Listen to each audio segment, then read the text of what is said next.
नमस्कार साथियों, स्टडी सेवा परिवार पर आपका एक बार फिर स्वागत है। और आपने जैसा कि थंबनेल में देखा है, लॉकडाउन में ऐसे पढ़ोगे तो टॉपर बनोगे। साथियों, बिल्कुल सही देखा है आपने। आज हम डिस्कस करने वाले हैं कि लॉकडाउन में हम किस प्रकार से पढ़ें ताकि हम टॉपर बन पाएं। और साथियों, ये जो सेशन है केवल 5 मिनट का सेशन होने वाला है, तो आप वीडियो को अंत तक जरूर देखिए। चलिए चलते हैं पहले क्वेश्चन की ओर। Are you ready? क्या आप तैयार हो गए हैं? और बिल्कुल तैयार हो गए हैं तो कमेंट करने के लिए भी तैयार हो जाइए। ये रहा आपका पहला सवाल। राज्यसभा के लिए राजस्थान में अधिकतम कितने सदस्य निर्वाचित हो सकते हैं? तो ये आप कमेंट करके बता दीजिए। ऑप्शन आपके ये रहे 25 सदस्य, 15 सदस्य, 250 और 10 सदस्य। तो साथियों, आप फटाफट से कमेंट करके बताएं कि राज्यसभा के लिए राजस्थान से कितने सदस्य निर्वाचित होते हैं। और यहां पर आपको बताना है फटाफट से। ऑप्शन आपके पास हैं 25 सदस्य और 15 सदस्य, 10 सदस्य और 250 सदस्य। ऑप्शन डी यहां पर सही हो जाएगा।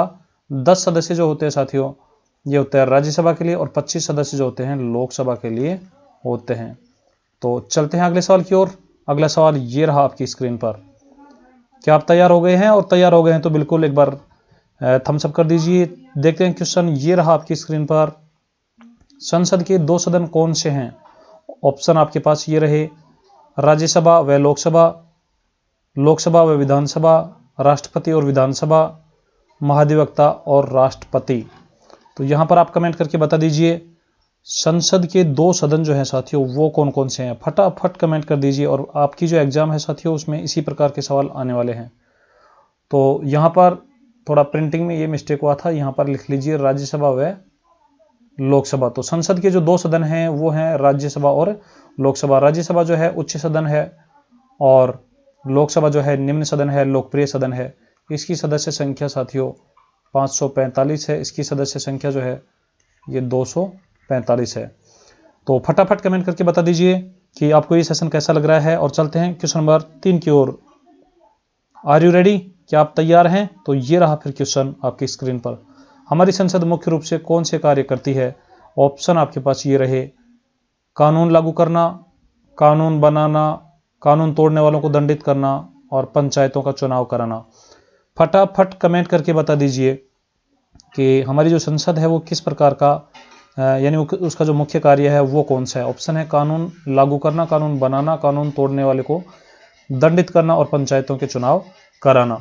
तो साथियों फटाफट से आप कमेंट कर दें। और इस सवाल का जो राइट आंसर होगा ये होगा कानून बनाना। संसद का जो मुख्य कार्य होता है साथियों वो कानून बनाना होता है। चलते हैं क्वेश्चन नंबर 4 की ओर। क्वेश्चन नंबर 4, तैयार हो जाइए। स्क्रीन हमारी तैयार हो गई है। और क्वेश्चन नंबर 4 ये रहा आपकी स्क्रीन पर। भारतीय संसद के कितने सदन हैं? फटाफट कमेंट करके बता दीजिए। और यदि ऑप्शन की जरूरत है तो ऑप्शन फिर ये रहे साथियों।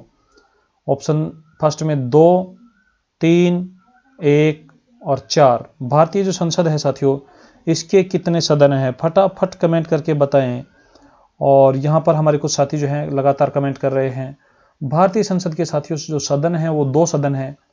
एक है लोकसभा और दूसरा है साथियों राज्यसभा। लोकसभा और राज्यसभा। अब ये भी कमेंट करके बता दें कि भारतीय जो संसद है उसके अंग कितने हैं। भारतीय संसद के अंग कितने हैं ये आप कमेंट करके बता दें। चलते हैं अगले सवाल की ओर। हो जाइए तैयार। और स्क्रीन बिल्कुल आपके वेलकम के लिए तैयार हो गई है। ये रहा क्वेश्चन नंबर 5। लोकसभा सदस्य निर्वाचित होने के लिए न्यूनतम आयु कितनी होती है? ये कमेंट करके बताएं। बिना ऑप्शन के कमेंट कर दें। और यदि आपको ऑप्शन की आवश्यकता पड़ ही रही है तो चलिए ऑप्शन ये रहा आपके पास। ऑप्शन फर्स्ट 20 वर्ष, ऑप्शन सेकंड 25 वर्ष, ऑप्शन थर्ड 21 वर्ष और ऑप्शन डी 30 वर्ष। तो फटाफट से कमेंट कर दीजिए। लोकसभा का जो सदस्य निर्वाचित होने के लिए जो साथियों न्यूनतम आयु है वो कितनी होती है? 20 वर्ष, 25 वर्ष, 21 वर्ष और 30 वर्ष। तो इस सवाल का राइट आंसर होगा 25 वर्ष। लोकसभा के लिए साथियों होती है 25 वर्ष और राज्यसभा के लिए होती है 30 वर्ष। तो चलते हैं अगले सवाल की ओर। ये रहा आपका क्वेश्चन नंबर 6। और स्क्रीन बिल्कुल तैयार हो गई है। आप भी तैयार हो जाइए और कमेंट करने के लिए तैयार हो जाइए। क्वेश्चन ये रहा आपकी स्क्रीन पर। राज्यसभा सदस्य निर्वाचित होने के लिए न्यूनतम आयु कितनी होती है? फटाफट कमेंट कर दीजिए। सबसे पहले जो कमेंट करेगा उसको फर्स्ट रैंक का सिंबल मिलेगा। और ऑप्शन ये रहे आपके पास 20 वर्ष, 25 वर्ष, 21 वर्ष और 23 वर्ष। तो ऑप्शन डी यहां पर सही हो जाएगा। अभी हमने डिस्कस कर लिया था कि राज्यसभा जो है साथियों उसके लिए सदस्य निर्वाचित होने के लिए मिनिमम 30 वर्ष की आयु होना आवश्यक है। चलते हैं अगले सवाल की ओर। Question number 7, are you ready? और ये रहा, राष्ट्रपति राज्यसभा में कितने सदस्य मनोनीत करता है? फटाफट से कमेंट कर दीजिए। ऑप्शन आपके पास ये रहे। ऑप्शन फर्स्ट 12 सदस्य, ऑप्शन सेकंड 10 सदस्य, ऑप्शन थर्ड 8 सदस्य और ऑप्शन डी जो है 14 सदस्य। तो फटाफट आप कमेंट करके बता दीजिए कि राष्ट्रपति जो है साथियों राज्यसभा के लिए, यहां पर पूछा है राज्यसभा के लिए, लोकसभा जो होती है साथियों, लोकसभा में राष्ट्रपति 2 सदस्य मनोनीत करता है, लेकिन राज्यसभा में कितने करता है, ये आप फटाफट कमेंट करके बता दीजिए। ऑप्शन है 12, 10, 8 और 14। और साथियों इसी प्रकार के जो क्वेश्चन हैं ये एग्जाम में पूछे जाते हैं। यदि आप बोर्ड एग्जाम की तैयारी कर रहे हैं तो वीडियो को अंत तक जरूर देखना, बहुत महत्वपूर्ण सवाल आपको मिलने वाले हैं। और आपका जो पेपर होगा साथियों उसमें इसी प्रकार के सवाल इस बार पूछे जाएंगे। तो ऑप्शन फर्स्ट यहां पर सही हो जाएगा, 12 सदस्य। चलते हैं अगले सवाल की ओर। अगला सवाल ये रहा आपकी स्क्रीन पर, तैयार हो जाइए।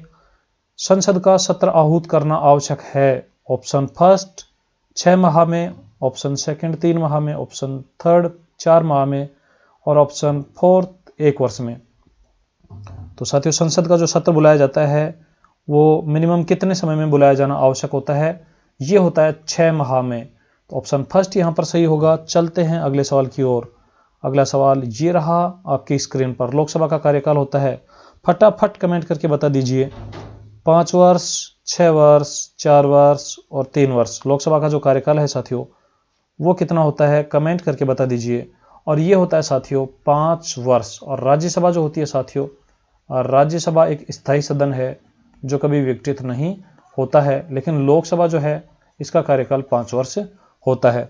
चलते हैं आज के अंतिम सवाल की ओर। अंतिम सवाल ये रहा आपकी स्क्रीन पर, हो जाइए तैयार। संविधान के किस अनुच्छेद के तहत राष्ट्रपति कभी भी लोकसभा को भंग कर सकता है? ये आप कमेंट करके बता दीजिए। ऑप्शन आपके पास ये रहे, अनुच्छेद 81, अनुच्छेद 85, अनुच्छेद 83 और अनुच्छेद 87।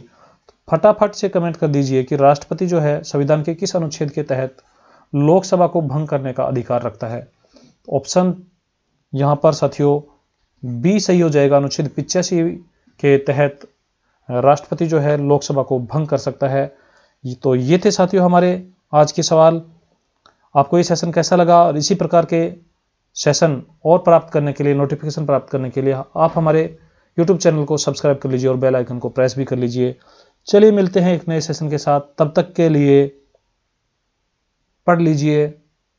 Thanks for watching till the end. साथियों आपका बहुत बहुत शुक्रिया। इसी प्रकार आप चैनल पर बने रहिए और अपनी जो पढ़ाई है उसको जारी रखिए। Thanks a lot. मिलते हैं नए सेशन के साथ, तब तक के लिए जय हिंद, वंदे मातरम।